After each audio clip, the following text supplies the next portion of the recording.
Libérez-vous de l'alcool et de la cigarette. Préface. Parmi les informations et les réflexions que vous allez découvrir dans ce petit livre, certaines sont moins douces qu'amères. C'est pourquoi je m'excuse à l'avance des émotions quelque peu mitigées que vous pourriez ressentir à sa lecture. Pour accueillir ces informations et ces réflexions avec un esprit vraiment ouvert et ainsi en tirer un maximum de bénéfices, dites-vous: c'est pour mon bien. Car c'est pour votre bien en effet. Je cherche uniquement à vous aider. Vous aider à monter plus haut, vous aider à vous libérer des chaînes qui vous pèsent, à dire non seulement bye bye à la prochaine, mais adieu, adieu pour toujours, à l'alcool et à la cigarette. Les mensonges auxquels nous croyons peuvent nous réconforter à court terme, mais le temps passant, ils nous minent.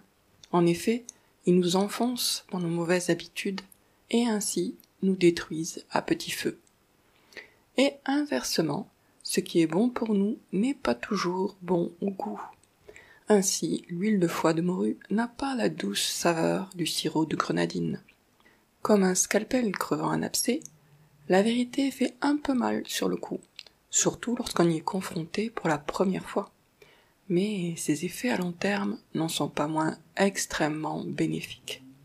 C'est pourquoi chacun de nous doit découvrir la vérité et y croire, quelle qu'elle soit, s'il veut guérir ou grandir. À ce propos, je soumets d'ailleurs à votre réflexion l'hypothèse suivante. Et si la véritable liberté était réservée à celles et à ceux qui acceptent de subir des petits désagréments immédiats pour obtenir un bonheur moins immédiat, plus lointain, à méditer. Entrons maintenant dans le vif du sujet, les deux ennemis de votre santé et de votre portefeuille dont vous voulez vous débarrasser. Alcool et cigarettes sont des moyens de combattre l'amorosité, l'angoisse, etc., tout en s'y enfonçant. Combattre, car sur le coup, on se sent un peu mieux, sinon personne ne boirait ni ne fumerait.